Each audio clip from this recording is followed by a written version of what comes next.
going to live stream. This meeting has been live streamed. Got it.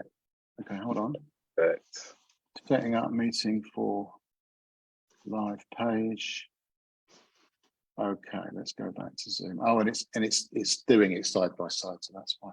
Okay, right, we're live. So welcome to the Power Hour number 3, and I'm really happy to have my guest here, Mr. Wilson himself, Omar, beaming in from Forest Gate. That's right. Thanks for coming on.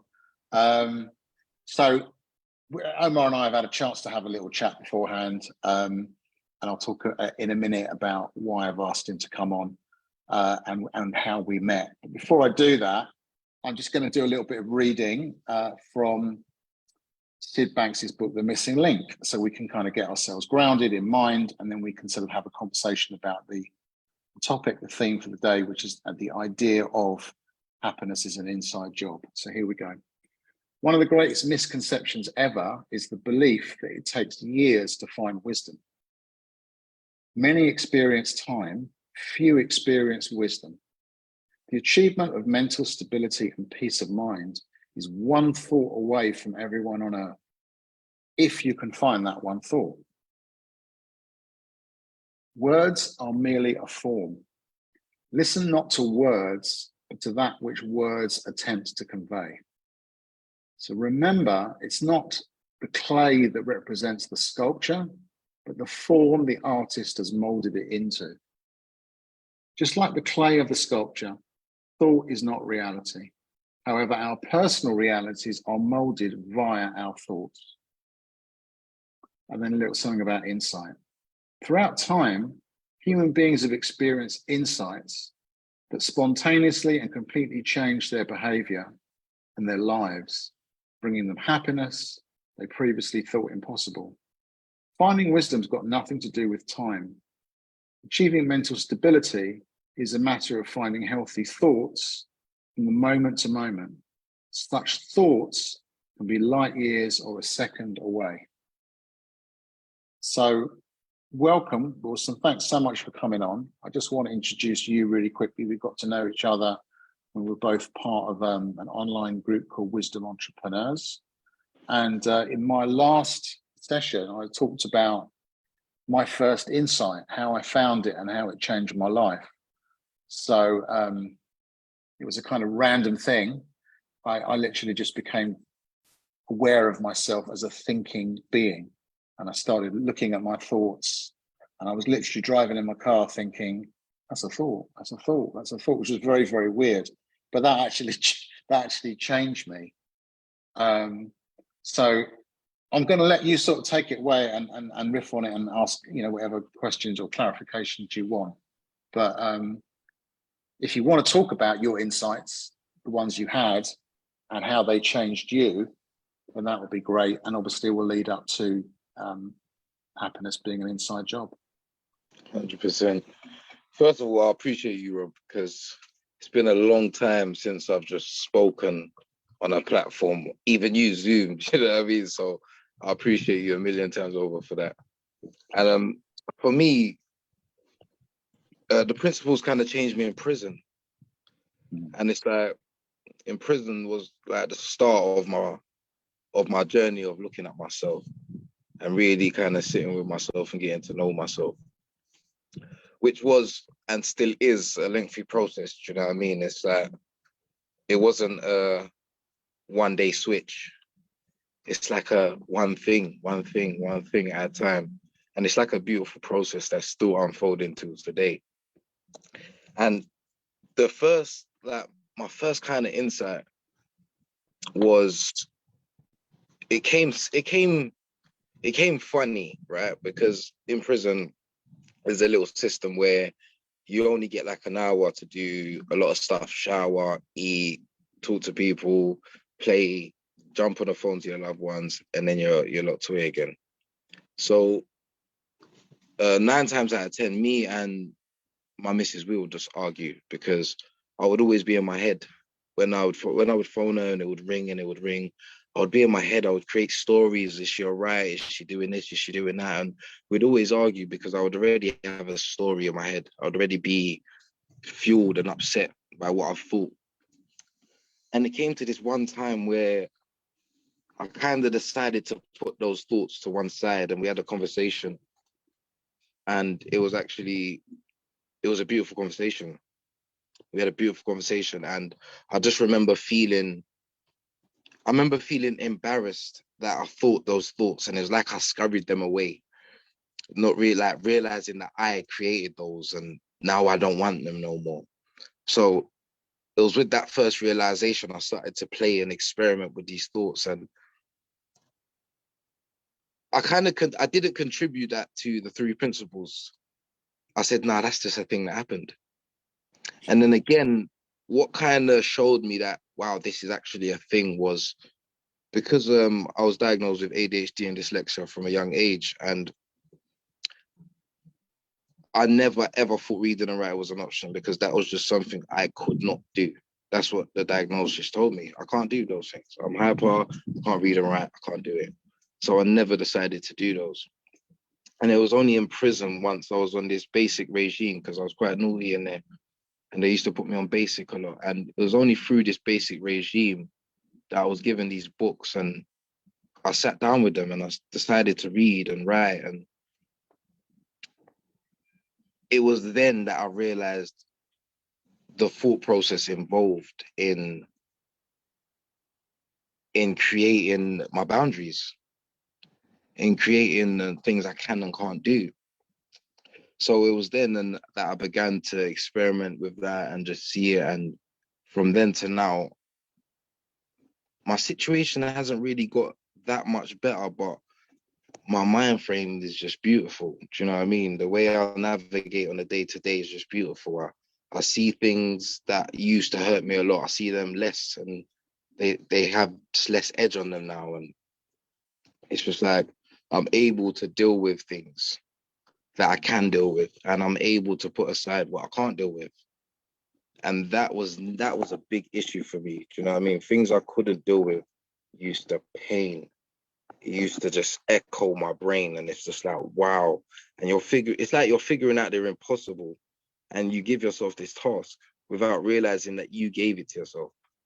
So I used to always do that to myself. And when I realized that I gave myself this task and I don't have to because there's nothing I can do about it at this moment, it just brings some sort of compassion to the table. Do you know what I mean? As an option. And that has served me well. Believe me, it served me well. It served me well because, yeah, around me, how my living situation is a bit crazy. I've got mold everywhere. I've got bloody mice everywhere, holes in the wall. The roof's bloody, it's been there since the house was made. And it's just like, it's leaking. One time I had this water feature when it rained. And the water feature, it looked good, but it was in the wrong place. You know what I mean? It's inside under the stairs. And it's just like, it looked good, but it was in the wrong place. You know what I mean? Yeah, you don't want a water feature under the stairs. So it's like, yeah, things like that. And then we've been fighting the landlord for ages. And my daughter, my second daughter, my youngest, when she was born with a hole in her heart. So her living in this house has just been crazy, but she's made a good recovery, and her breathing's not too good because of the mold and stuff. But it's like, even with that, we're trying to make the best out of our situation, because it's like I explained to my missus, it's like we can continue to lust for the future. Like, okay, I can't wait to be in a better house, and I can't wait to do this, and I can't wait. And as soon as I get over there, I'm going to be happy. And I realized we could do that forever. We could do that forever. We could finally get to that place we thought was going to be happy and not be happy. And then have that thought again, all right, once we do this again, then we're going to be happy. And I realized that goes forever. And for me, the key was just be present. I found that when I was present and I'm just here with my missus and my kids, and we're in this house and we're still enjoying our time, and we got a puppy now. So it's just beautiful. You know what I mean? It's like we're enjoying this, knowing that something else will come. And yeah, that's what I've discovered, that something else will come. Do you know what I mean? The universe kind of provides as long as you let it. And it's like, I just give my power to wisdom, because what I feel good doing, I do. And it's like, I just navigate through feeling now. It's like, if I don't feel like doing something, I ain't gonna do it, or force doing it, or try. I just leave it alone. And then when my feelings are like, all right, that feels good, then we just do that. And that served me well as well, because that's how we got in touch with environmental health. And then that's how we got the surveyors out and the guys to come and check the roof and all of that stuff. And that's been patient. I know before I probably would have just lost my head and barked orders at people, because I know it would have just got on top. Do you know what I mean? I know there would have been a million things in my head, and it's like, okay, I got to do that, this, that, and that gets on top. And I realized, and probably this is just for me, but I realized for myself, I feel like humans weren't built for that. We weren't built to handle multiple situations. We was built to handle one situation at a time. And I realized sometimes we might handle two situations and think that it's normal, but I realized that's extra things that we do. But to handle one situation and put it aside, then handle the next and put it aside, I feel like that's the capacity we have for life. But we always overcrowd it and overjudge it. And I realized the body communicates with us. The body tells us. It's like when we have a lot on our mind and we can't comprehend something, we end up crying. The body ends up shutting down, shedding tears, shaking, because we have too much in our mentals. And I realize it's the same for when we're overexcited. If somebody gave somebody $1 million in cash and 2 houses, they start crying, and because they can't fathom what they've just got. It's just a lot in the mind frame. So they start crying and breaking down in happiness. And it's the same thing, because we just have a lot in our mind frames. But I realized the body communicates with us like that. So for me to just handle one thing at a time and put away the things that I can't deal with at this present moment, I've been feeling good. I've been feeling healthy. I've been feeling like I can handle a lot. Even when I'm upset, it's like my wisdom speaks loud. It's just like, you know what? Go take 5. You're allowed to go relax and go chill. And yeah, it's been great. It's been a great journey. But it's like when you told me the title, Happiness is an Inside Job.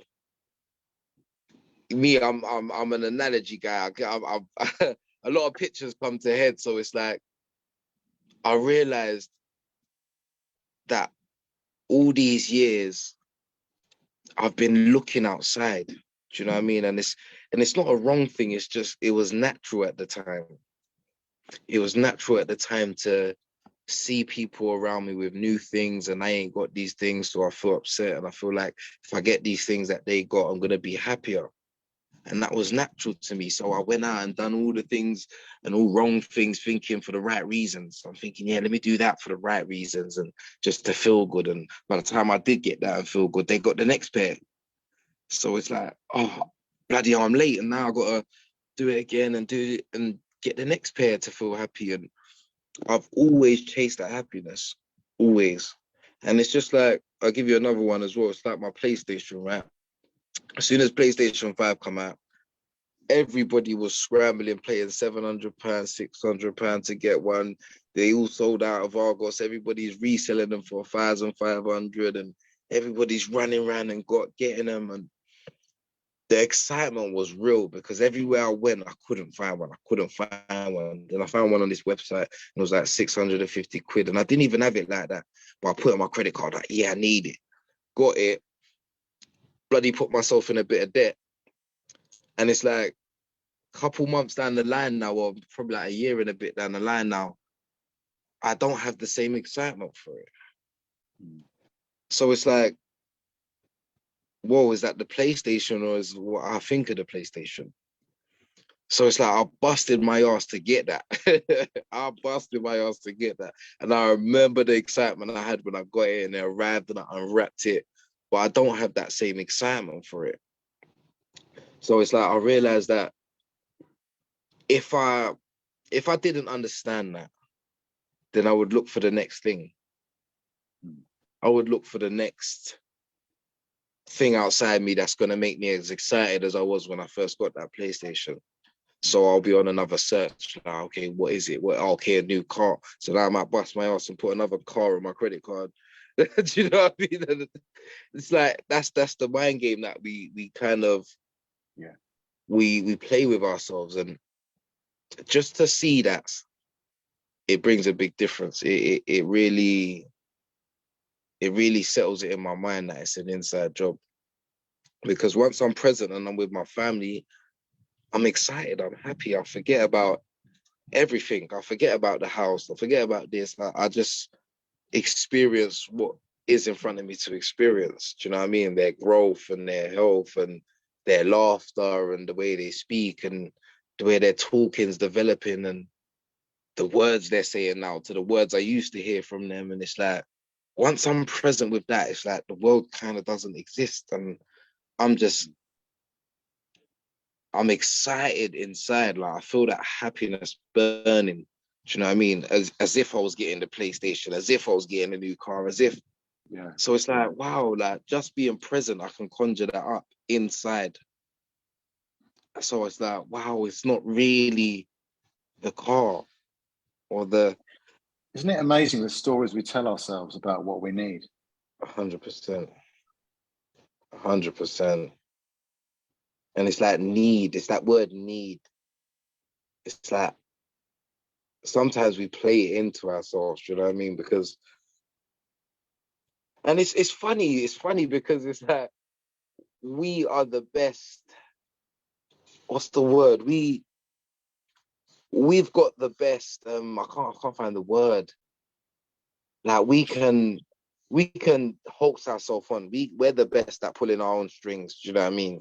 We can convince ourselves that we need something now. Do you know what I mean? And there might be a little logic like you don't need it. And I'll give you one recently. There's this little gun thing and it shoots little gel balls, and it's for the kids and adults who've been playing with it recently, and it's all online or whatever. And one of my mates at work bought it. And it's kind of fun, and he's been shooting all the guys and whatever. One of them were working and whatever. So it's like, for some reason, because he shot me, I thought, okay, I need to get one. And it's like in my head, I can feel it now. I conjured up why I needed to get one. I told myself, not, we need to get one. Yep, it's that much. You've only got, you can get one. And it's like, I conjured up the whole reason why I should got one. Then I bought one. Do you know what I mean? And literally, and I've used it once and the kids have used it, sprayed it in the garden, and that's it. I was sitting there. But I remember like explaining to myself why I needed it, then agreeing with myself, okay, you know what, you've got a point.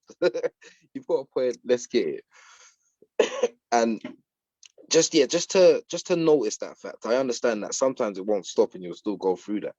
But just to be aware of the process, and that's what we do. It's like sometimes the alarm bells will go off, like, oh, we're doing that thing again.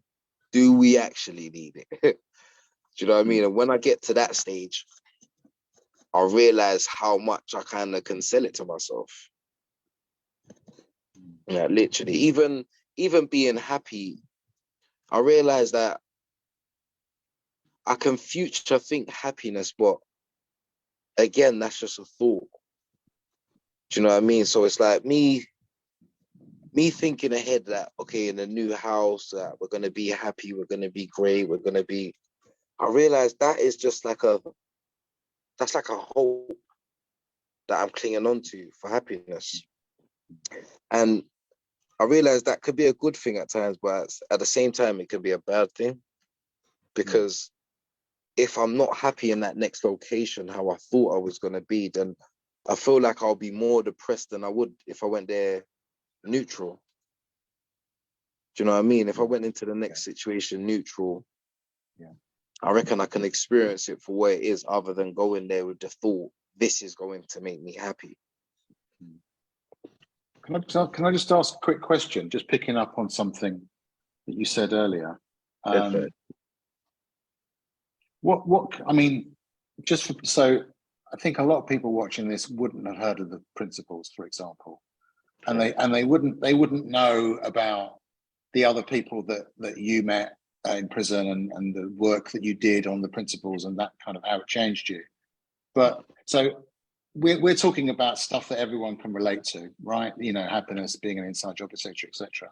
But when I listen to your story, you seem to be describing two different people, right? So there's the one kid at school who's really frustrated because he can't learn, and then doing stuff, you know, to breaking the law, whatever it is.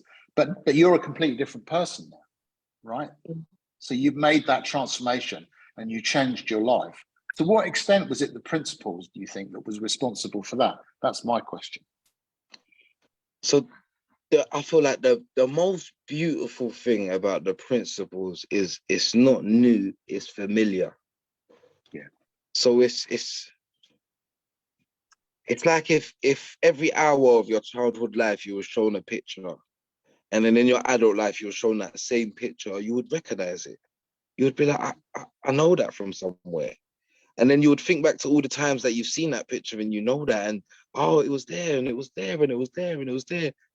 It's the same thing. It's like, once I was shown that you can look in that direction, yeah, and I kind of got over myself to look in that direction and see mind, thought, and consciousness for what they actually are and how we operate.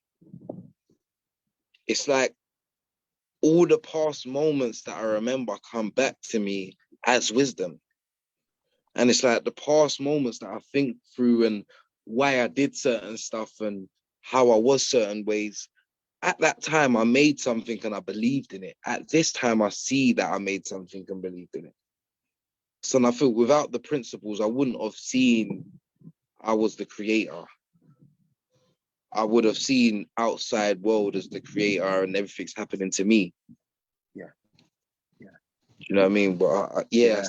The principles gives you that chance to kind of reflect with kind of, reflect without beating yourself up, but while taking responsibility, if that makes sense.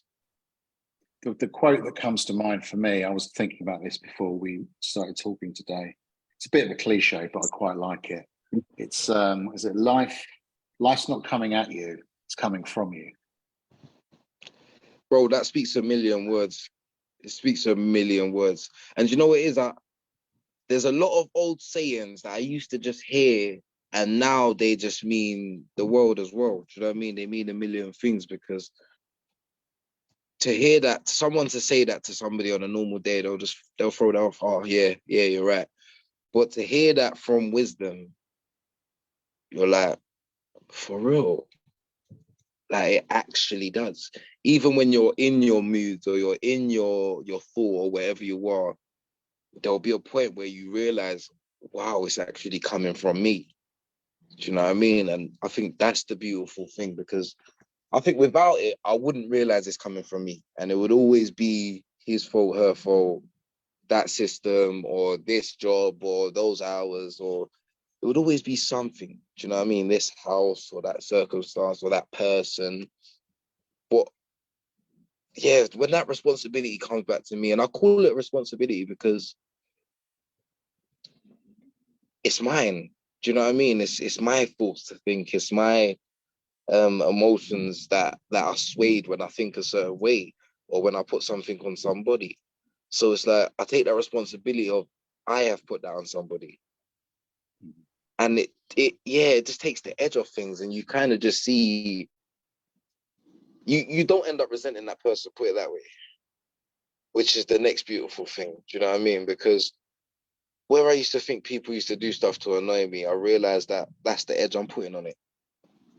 Sometimes it's not that. Sometimes you know what I mean? It could be this. It could be a million things. And when I realize it could be a million things, I don't bother because I'm too lazy for that now. Do you know what I mean? I call myself lazy now because my brain don't run through a million things no more. So what's up, Coco? So yeah. For me, it's like the way I think about it is a lot of what happens to me is because of the way I show up in the world. I create all that stuff. If I'm putting a certain vibe or energy out there, it's just going to come back to me. 100%. 100%. It's like I realized I always thought, even where I live right now, I always thought this area is just like, it's crazy. Do you know what I mean? It's crazy. A lot of stabbings, a lot of people selling drugs on my road. And my road is no longer than 10 houses. Do you know what I mean? Each side. And it's like, there's a lot of activity on this road and there's a lot of things that go down. But I don't see it that way. Do you know what I mean? It's not like I still leave my door, go to work. I still do what I gotta do. I still say hello to the boys in the call. I still talk to people. I still live my day to day. And I realized that if I took on those thoughts, living my day to day will be hard. Do you know what I mean? I would always be paranoid. I would always be on the edge. I would always probably be angry because my car's been broken into twice and it's not a good feeling. But it's like, to carry that feeling is even worse, I realized. Yeah. To carry that into the next day and to the next person, just looking at my car, I realized I'll probably react in a way because I'm carrying a lot.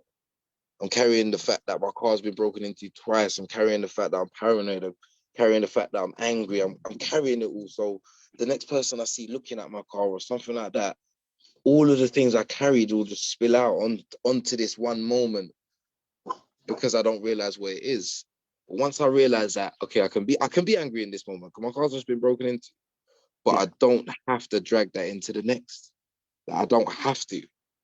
Like, that is the next power that I feel like is amazing for me because I'm used to dragging things for years and years and years. And it's like to realize you don't have to. Like, you can if you want, you can try it, but you don't have to. Like, I've experimented with that and it's just like, I feel better letting it go than keeping it because I've tried both. So it's like, and it's not willpower. You don't have to use willpower to stop those thoughts. At all. It's a simple thing of just leaving it. And that brings me to the saying, misery loves company. To me, that was just a simple old saying. But if you take that to the mind frame, it's true. It's like the more you give that thought, the more you think about it, the more you try to put it off, the more you do with it, is the more company you're giving it. Even trying to get rid of it, giving it company, because you're acknowledging it. Yeah. So I realized just to let it sit, it doesn't even stay. You end up onto the next thing. Do you know what I mean? You end up scratching your head. What should I eat for dinner? What should I? You forget. Do you know what I mean? You literally forget and it goes and it's like, it's gone. It's done. I'm remembering now how that happens. Yeah, that's true. Because thoughts come, they come, they go, blah, blah, blah. But because we're living in the feeling of our thinking, we get emotionally involved with our thinking. We think, oh, this is reality. And then we have another thought and we're off somewhere else. Oh, what was that about? 100%. Listen, Wilson, we could talk, I think, for days probably about this kind of stuff. You know it already. But I think I'll probably call it a day for today and just thank you so much for coming on. I really appreciate it. Thank you, man. Like, this has been amazing for me. I've missed talking. I can't lie. You've made me see that I've missed talking, and I appreciate you for giving me the space, bro. Hopefully we'll get you back on again. And if we do, I'd really love if people watching had some questions for you, some specific questions that we can maybe talk about, or we'll just find a different theme. But anyway, thank you again. Thank you, bro. See you all on the next episode, which will be next week, usual time, about 5. Thanks so much, Wilson. Take care. Cheers.